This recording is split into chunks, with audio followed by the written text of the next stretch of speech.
जय जगन्नाथ बंधुगण आपण मानकु मोर एही चैनल रे स्वागत। नमस्कार बंधुगण, आगामी 2025 रे मकर राशि व्यक्ति विशेषक भाग्य रे कौन रही सेमानक शिक्षा, स्वास्थ्य, कैरियर, वैवाहिक जीवन, प्रेम, व्यापार, वाणिज्य रे कौन सब परिवर्तन हेबाकु जाउची। तेबे बंधुगण, दुख समस्या समस्तंक जीवन रे आसी थाए, किंतु आपण एहार प्रतिकार भी करि परिबे। मकर राशिर व्यक्ति विशेषकर भाग्य रे घटिब अनेक चमत्कार। प्रभु जगन्नाथंक कृपारु एही वर्ष 2025 भलरे कटिब। तेबे बंधुगण, आपण माने जदि माँ लक्ष्मी को सच्चा हृदय भक्ति एवं विश्वास करुथांती तेबे कमेंट बॉक्स रे जय माँ लक्ष्मी अवश्य लिखि दियंतु। जदि आपणकर भी मकर राशि होइथाए तेबे एही वीडियोटी को स्किप न करी शेष पर्यंत निश्चिंत देखंतु। जदि आपण माने एही चैनल रे नुआ आछंती ताहाले चैनलटी को सब्सक्राइब करि नियंतु एवं पाखरे थिबा बेल आइकन को प्रेस करि दियंतु। हेले चलंतु जानिबा आजिर मकर राशिर व्यक्ति विशेषक पई कोन रहिछि 2025। मकर राशि रे जन्म होइथिबा लोक माने 2025 वर्ष अतीतर समस्यार समाधान पाई अत्यंत लाभदायक होई पारे।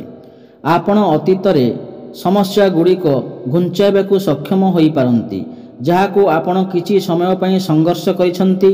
आहुरी मध्य परिवारर चलिथिबा विवाद शीघ्र समाधान हेबो। जदि आपण चाकरी, वृत्ति इत्यादि स्विच करबाकू चेष्टा करंती तेबे परिवर्तन मध्य संभव अटे। अतिरिक्त भाव रे व्यवसाय परिवर्तन मध्य होई पारे। यह सहित एक नूतन व्यवसाय आरंभ करने संभव हेबो। तुमर बहुत शक्तिशाली मन रहिबो। निष्पत्ति नेबा पई तुमर क्षमता बुद्धि पाइबो। कौनसी स्थान को भल खबर मध्य आपनकु मिली पारे। ये सब सत्वे परिवार एवं आर्थिक क्षेत्र में सजग रहिबा चतुर हेबो। जेहेतु मार्च रु शनि एहार प्रभाव घटाउथिले, राहु मे मासरे द्वितीय घर को प्रभावित करने आरंभ करिवे। फलस्वरूप जेतेबेले समस्या गुड़िक पूर्व अपेक्षा अधिक परिमाण रे स्थिर होइजिवो, तथापि किछि छोट व्याघात होई पारे। विशेष करी परिवार एवं आर्थिक क्षेत्र रे एही परिस्थिति रे सतर्कता व्यवहार करिबा परामर्शदायक हेबो। मेर मध्यभाग पूर्वरु रोमांटिक संपर्क पई एहा एक भल ऋतु अटे। एहा सहित विवाह एवं दाम्पत्य जीवन संबंधी विषय गुड़िक पई एहा लाभदायक हेबो, किंतु मे मध्यभाग परे एही विषय गुड़िक पई समय कम लाभदायक हेबो। अधिकांश समय पई समग्र वर्ष कौनसी प्रकार शिक्षार्थी माननकु उपकृत करि पारे। आपणकर बृहस्पति तृतीय एवं द्वादश घर पई नियम करंती एवं बृहस्पति 2025 रे षष्ठ घर को गमनागमन करिवे। एही गमनागमन आपनकु सतर्क रहिबाकू चेतावनी देइथाय। जेहेतु आपण कार्य चमत्कार सफलता हासिल करिवे, आपण स्वास्थ्य समस्या मध्य अनुभव करि पारंती। पेट, अम्लता, अदृश्यता, हजम प्रक्रिया समस्या एवं चर्बी संबंधी समस्या एवं कोलेस्ट्रॉल वृद्धि सब समस्या सृष्टि करि पारे। एही समय मध्य खर्च मध्य वृद्धि पाइबो। तुमे तुमर अलसुआ को दूर कले ही तुमे सफलता हासिल करिवो। विरोधी माने आपनकु परास्त करने को चेष्टा करि पारंती। बृहस्पति अक्टोबर रे सप्तम घरे प्रवेश कला बेले तुमे एही समस्त प्रतिपक्षंक उपरे विजय हेबो। आर्थिक समृद्धता बढ़िबो। आपनक जीवन साथी आपनकु समर्थन करिवे। विवाह संपर्क रे बुद्धि घटिबो। अविवाहिता व्यक्ति विशेषंकु विवाह करिवार सुजोग मिलिबो। आपनक जीवन साथी आपनकु संपूर्ण समर्थन करिवे। तुमर निष्पत्ति नेबा क्षमता उन्नत हेबो। तुमर व्यवसाय भली कर्म क्षेत्र रे उन्नति पई मध्य एक उत्तम सुजोग रहिबो। एहा परे डिसेम्बर रे बृहस्पतिक षष्ठ घरे प्रवेश करिवा स्वास्थ्य समस्या उपर एक नूतन ध्यान आवश्यक करिवो। 2025 रे शनि तुमर तृतीय घर को गला बेले तुमर साढ़े सतीर समाप्ति को चिन्हित करी मकर राशिवासी एक परिवर्तन अनुभव करिवे। शनि शासक मकर राशि एवं द्वितीय गृह साधारणतः ତୃତୀୟ ଘରେ ଏକ ଅନୁକୂଳ ପ୍ରଭାବ ପକାଇଥାଏ। ଏହି ପଦବୀରୁ ଶନି ତୁମର ପଞ୍ଚମ, ନବମ ଏବଂ ଦ୍ୱାଦଶ ଘରକୁ ଦେଖିବେ। ଏହି ଗମନାଗମନ ଏକ ବର୍ଷରୁ ସ୍ୱଳ୍ପ ଯାତ୍ରା ଏବଂ ସମ୍ଭାବ୍ୟ ବିଦେଶୀ ଭ୍ରମଣ ଏବଂ ସ୍ଥାନାନ୍ତର ସହିତ ଭରପୁର ଭାବରେ ସୂଚିତ କରେ। ଧାର୍ମିକ ଏବଂ ଆଧ୍ୟାତ୍ମିକ କାର୍ଯ୍ୟକଳାପରେ ଆପଣ ଆଗକୁ ବଢ଼ିବେ। ଯେତେବେଳେ ତୁମର ଭାଇ ଭଉଣୀମାନେ ସ୍ୱାସ୍ଥ୍ୟ ସମସ୍ୟାର ସମ୍ମୁଖୀନ ହୋଇପାରନ୍ତି, ସେମାନଙ୍କ ସହିତ ତୁମର ସମ୍ପର୍କ ସକାରାତ୍ମକ ରହିବ। ତୁମର ପିଲାମାନେ କୌଣସି ମହତ୍ତ୍ୱପୂର୍ଣ୍ଣ ଅଗ୍ରଗତି କରିବେ ଏବଂ ତୁମର ସାମାଜିକ ସ୍ତର ବିସ୍ତାର ହେବ। ତୁମର ବୁଦ୍ଧି ଏବଂ ଚତୁରତା ମାଧ୍ୟମରେ ବିଭିନ୍ନ କ୍ଷେତ୍ରରେ ତୁମର ସଫଳତାକୁ ସାହାଯ୍ୟ କରିବ। ଜୁଲାଇରୁ ନଭେମ୍ବର ପର୍ଯ୍ୟନ୍ତ ହଜମ ପ୍ରକ୍ରିୟା ଉପରେ ସଜାଗ ରୁହନ୍ତୁ ଏବଂ ଆପଣଙ୍କ ପିତାମାତାଙ୍କ ସ୍ୱାସ୍ଥ୍ୟ ଉପରେ ତୀକ୍ଷ୍ଣ ନଜର ରଖନ୍ତୁ। ନଭେମ୍ବର ପରବର୍ତ୍ତୀ ଅବସ୍ଥାରେ ଉନ୍ନତି ହେବାର ସମ୍ଭାବନା ଅଛି। ଏହି ସମୟ ମଧ୍ୟରେ ସଫଳତା ହାସଲ କରିବା ପାଇଁ କଠିନ ପରିଶ୍ରମ ଏବଂ ପ୍ରୟାସ ପ୍ରମୁଖ ହେବ। ଲାଭ ବୃଦ୍ଧି ପାଇଁ ବ୍ୟବସାୟୀମାନେ ରିସ୍କ ନେବାକୁ ପ୍ରସ୍ତୁତ ହେବା ଉଚିତ। ମକର ରାଶିର ବ୍ୟକ୍ତିବିଶେଷଙ୍କ ପାଇଁ 2025 ବର୍ଷର ପ୍ରଥମାର୍ଦ୍ଧ ମକର ରାଶି ବ୍ୟକ୍ତିଙ୍କ ପାଇଁ ସ୍ମରଣୀୟ ହେବ।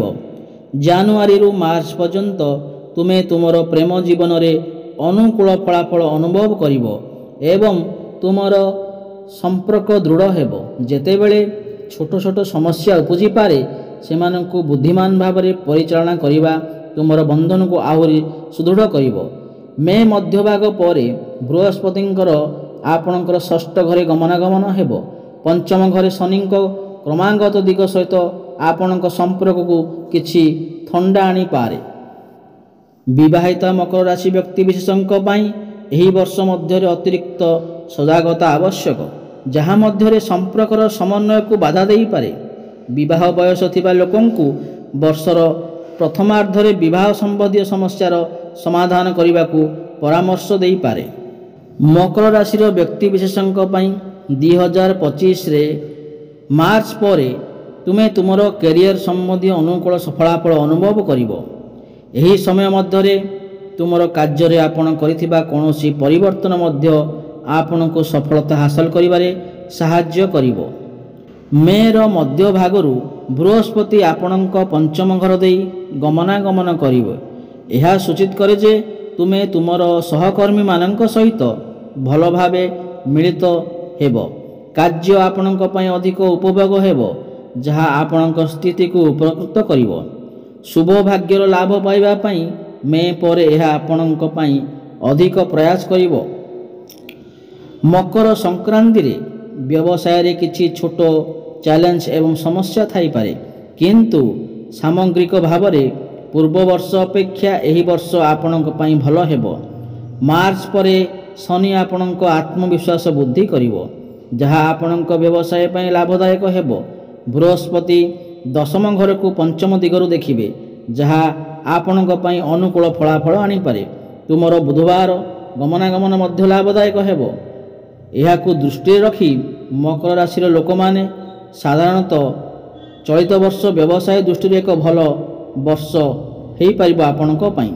ଏହାକୁ ଦୃଷ୍ଟିରେ ରଖି ମକର ରାଶିର ଲୋକମାନେ ସାଧାରଣତଃ ଚଳିତ ବର୍ଷ ବ୍ୟବସାୟ ଦୃଷ୍ଟିରୁ ଏକ ଭଲ ବର୍ଷ ପାଇପାରିବେ।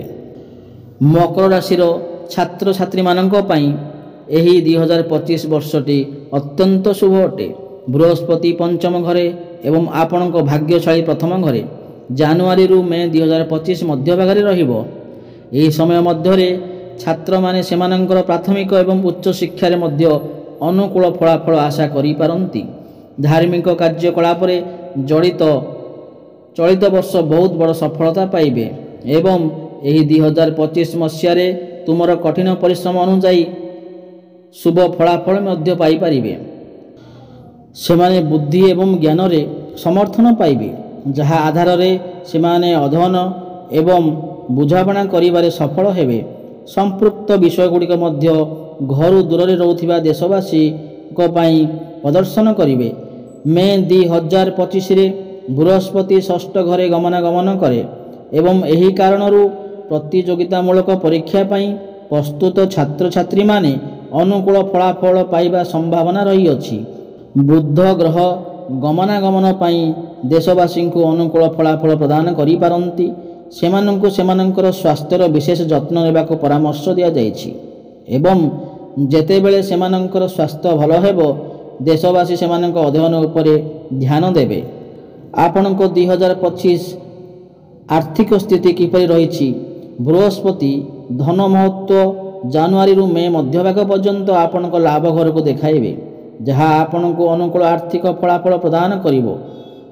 ବୃହସ୍ପତି ମେର ମଧ୍ୟଭାଗରେ ତୁମର ଷଷ୍ଠ ଘରକୁ ପ୍ରବେଶ କରନ୍ତି। ବୃହସ୍ପତି ଏଠାରେ ଏକ ଦୁର୍ବଳ ସ୍ଥିତିରେ ଅଛନ୍ତି, କିନ୍ତୁ ଏହା ନବମ ଦିଗରୁ ଟଙ୍କା ଘରକୁ ଯାଞ୍ଚ କରିପାରନ୍ତି, ଯାହା ଆପଣଙ୍କୁ ଧନ ଗଠନରେ ସଫଳ ହେବାରେ ସାହାଯ୍ୟ କରିବ। ଆର୍ଥିକ ବୃହସ୍ପତିଙ୍କ ଅବସ୍ଥାନ ଟଙ୍କା ରୋଜଗାର ପାଇଁ ଆଦର୍ଶ ହୋଇନଥିଲେ ମଧ୍ୟ ଆପଣ ଧନରେ ବହୁତ ସଫଳ ହେବେ। ଏହାପରେ ଜାନୁଆରୀରୁ ମାର୍ଚ୍ଚ ପର୍ଯ୍ୟନ୍ତ ରାହୁ ଏବଂ ଶନିଙ୍କ ଘର ଉପରେ ଲାଭଦାୟକ ହେବ। ଯଦି ତୁମେ ତୁମର ଧନ ବୃଦ୍ଧି ପାଇଁ ଅଧିକ ପ୍ରୟାସ ନ କର, ତୁମେ ଏହି ସମୟ ମଧ୍ୟରେ ସଫଳ ହେବାକୁ ସମର୍ଥ ହେବ ନାହିଁ। ତେଣୁ ମକର ରାଶିର ବ୍ୟକ୍ତିବିଶେଷମାନେ ଏହି ବର୍ଷ ଆର୍ଥିକ ସ୍ଥିତିରେ ସୁଯାଗ ଆସିବ। ଏହି ବର୍ଷ ଆପଣଙ୍କ ପାଇଁ ବହୁତ ଭଲ ଅଛି। ଆପଣ ବିଦେଶ ଯାଇ ସଫଳତା ହାସଲ କରିପାରିବେ। ତୁମର ଧନୀ ହେବାର ଯଥେଷ୍ଟ ସମ୍ଭାବନା ଏହି ବର୍ଷ ଦେଖାଯାଉଅଛି। ଆପଣ ବର୍ଷ ସାରା ଟଙ୍କା ପାଇବା ଜାରି ରଖିବେ। ଅର୍ଥର ଅଭାବ ରହିବ ନାହିଁ। ଆପଣ ଧନ ସଂଗ୍ରହ କରିବାରେ ମଧ୍ୟ ସଫଳ ହେବେ। କାର୍ଯ୍ୟରୁ ଆପଣଙ୍କର ଆୟ ହେବ। ବ୍ୟବସାୟିକ ଦୃଷ୍ଟିରୁ ଆପଣଙ୍କର ବୃଦ୍ଧି ହେବ ଏବଂ ବ୍ୟବସାୟରେ ସୁଯୋଗ ମିଳିବ। ବିବାହିତ ବ୍ୟକ୍ତିମାନେ ସେମାନଙ୍କର ବିବାହରେ ଚାପର ସମ୍ମୁଖୀନ ହୋଇପାରନ୍ତି।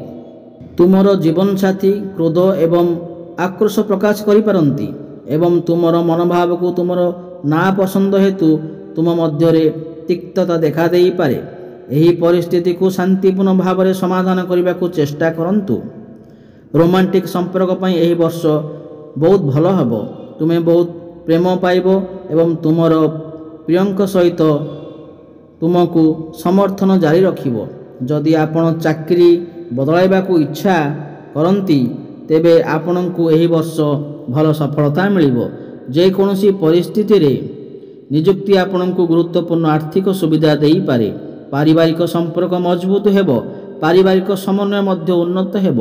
ଆପଣ ମଧ୍ୟ ଧାର୍ମିକ ଯାତ୍ରା କରିପାରିବେ। ସ୍ୱାସ୍ଥ୍ୟ ସାଧାରଣ ଅପେକ୍ଷା ସାମାନ୍ୟ ଭଲ ରହିବ। ରାହୁ ମକର ରାଶିର ଦ୍ୱିତୀୟ ଘରେ ଗମନାଗମନ କରିବେ। ଏଠାରେ ରାହୁଙ୍କ ଉପସ୍ଥିତି ଆପଣଙ୍କ ଶବ୍ଦକୁ ପ୍ରଭାବିତ କରିବ। ଆପଣ ଅନେକ ଜିନିଷ କହିବେ ଯାହା ଲୋକମାନଙ୍କୁ ପ୍ରଭାବିତ କରିବ ଏବଂ ସେମାନଙ୍କ ଆଗ୍ରହକୁ ବଢ଼ାଇବ। ଏହା ଆପଣଙ୍କୁ ସାହାଯ୍ୟ କରିବ କାରଣ ଆପଣ ଆପଣଙ୍କର କାର୍ଯ୍ୟକୁ ସଫଳତାର ସହିତ ସମାପ୍ତ କରିବା ପାଇଁ ସମର୍ଥ ହେବେ। ଆପଣ ଏପରି ଜିନିଷ କହିବେ ଯାହାକୁ ଲୋକମାନେ ପ୍ରକୃତରେ ପସନ୍ଦ କରିବେ। ଆପଣ ଦୟାଳୁ ମନ୍ତବ୍ୟ ଦେଇ ଲୋକଙ୍କର ହୃଦୟ ହାସଲ କରିବାରେ ସଫଳ ହୋଇପାରିବେ। ଆପଣ କ୍ରୋଧରେ କାହାକୁ ତିକ୍ତ କିମ୍ବା ନକାରାତ୍ମକ ଶବ୍ଦ ପ୍ରକାଶ କରିବା ଠାରୁ ଦୂରେଇ ରହିବା ଉଚିତ, କାରଣ ଯଦି ଆପଣ ତାହା କରନ୍ତି ସେମାନେ ବାସ୍ତବ ହୋଇଯିବେ ଯେ ଏହା ତୁମକୁ ଏକ ଉଭୟଙ୍କୁ କ୍ଷତି ପହଞ୍ଚାଇବ। ରାହୁଙ୍କ ଗମନାଗମନ ସମୟରେ ତୁମେ ତୁମର ଖାଇବା ଅଭ୍ୟାସ ପ୍ରତି ଧ୍ୟାନ ଦେବା ଉଚିତ, କାରଣ ତୁମେ ଖାଦ୍ୟ ସମ୍ବନ୍ଧୀୟ କିମ୍ବା ସ୍ୱାସ୍ଥ୍ୟଗତ ଅସୁବିଧାର ସମ୍ମୁଖୀନ ହୋଇପାରନ୍ତି। ଧନ ସଂଗ୍ରହ କରିବା ଏକ ଚ୍ୟାଲେଞ୍ଜ ହେବ, କିନ୍ତୁ ସମୟ ଏବଂ ପରିଶ୍ରମ ସହିତ ଆପଣ ସଫଳ ହୋଇପାରନ୍ତି। ବର୍ଷ ଆରମ୍ଭରେ କାରଣ ମଙ୍ଗଳ ଉପରେ ରାହୁ ଉପରେ ଅଷ୍ଟମ ଦିଗ ଅଛି, ତେଣୁ ତୁମର ସ୍ୱାସ୍ଥ୍ୟର ଯତ୍ନ ନେବାକୁ ପଡ଼ିବ। କେତୁ ମକର ରାଶିର ଅଷ୍ଟମ ଘରକୁ ଗମନାଗମନ କରିବେ। ଅଷ୍ଟମ ଘରଟି ସମ୍ପୂର୍ଣ୍ଣ ଅଜ୍ଞାତ ଅଟେ। ଏପରି ପରିସ୍ଥିତିରେ ନବମ ଘରେ ରହସ୍ୟମୟ ଗ୍ରହ କେତୁଙ୍କ ଗମନାଗମନ ଆପଣଙ୍କ ପାଇଁ ଭାବ ପ୍ରବଣତାର ଏକ ସୃଷ୍ଟି ସମ୍ଭାବନା କରିପାରେ। ଏହି ସମୟ ମଧ୍ୟରେ ଆପଣ ଅର୍ଥ ଲାଭ କରିପାରନ୍ତି। କେତୁଙ୍କର ଗମନାଗମନ ସମୟରେ ଆପଣ ପିତ୍ତ ସମ୍ବନ୍ଧୀୟ ସମସ୍ୟା ଏବଂ ଲୁକାୟିତ ସମସ୍ୟା ଗୁଡ଼ିକ ଅନୁଭବ କରିପାରନ୍ତି। ଶରୀରରେ ଉପାଦାନ ଗୁଡ଼ିକର ସ୍ତର ବୃଦ୍ଧି ସମ୍ଭବତଃ ଅସୁବିଧା ସୃଷ୍ଟି କରିପାରେ। କେତୁ ଗମନାଗମନ ଏହି 2025 ବର୍ଷରୁ ପ୍ରଭାବ ହେତୁ ତୁମର ଚିନ୍ତାଧାରା ଧର୍ମ, ଆଧ୍ୟାତ୍ମିକ ଅଭ୍ୟାସ ଏବଂ ଆଧ୍ୟାତ୍ମିକତା ଉପରେ ଅଧିକ ଧ୍ୟାନ ଦେବ। ତୁମର ଜ୍ଞାନ ଜ୍ୟୋତିଷଶାସ୍ତ୍ର ପରି ହେବ ଏବଂ ତୁମେ ଏହା ଶିଖିବାକୁ ମଧ୍ୟ ଚେଷ୍ଟା କରିପାରିବେ। आत्मप्रतिफलन पाई यह समय आदर्श किंतु सामग्रीर आराम कमिजिव। यही समय मध्य विभिन्न स्वास्थ्य समस्या उभय एवं आपणक जीवनसाथी उपरे प्रभाव पकाई पारे। आपण एक सुस्थ खाद्य बजाय रखिबा एवं मध्यम कार्य पारिवारिक कार्यकलाप अंशग्रहण करने उचित। यही समय आपणक बंधु एवं बांधवी माने आपणक साहाय्य आवश्यक करि पारंती। तेबे दर्शक बंधु यही तो थिला मकर राशि यही 2025 केमिति कटिबो। तेबे आसंतु जानिबा यही 2025 रे मकर राशि व्यक्ति मानक पई किछि प्रतिकार करिबा द्वारा जहाँ आपण पई शुभ फलप्रद करिवो। आपण प्रत्येक शनिवार दिन उपवास पालन करिबा अत्यंत लाभदायक हेबो। प्रत्येक गुरुवार दिन आपण कदली गछ को पूजा करंतु। तेबे दर्शक बंधु यही तो थिला मकर राशि व्यक्ति विशेषज्ञ पई। जदि आपन को ये वीडियोटी भल लगी थाए तेबे ये वीडियोटी को लाइक करंतु एवं चैनलटी को सब्सक्राइब कर नियंतु एवं चैनलटी को आपणक सांगसाथी को शेयर कर दियंतु। रहुछि धन्यवाद। पुणी देखा आगामी वीडियो रे। जय जगन्नाथ।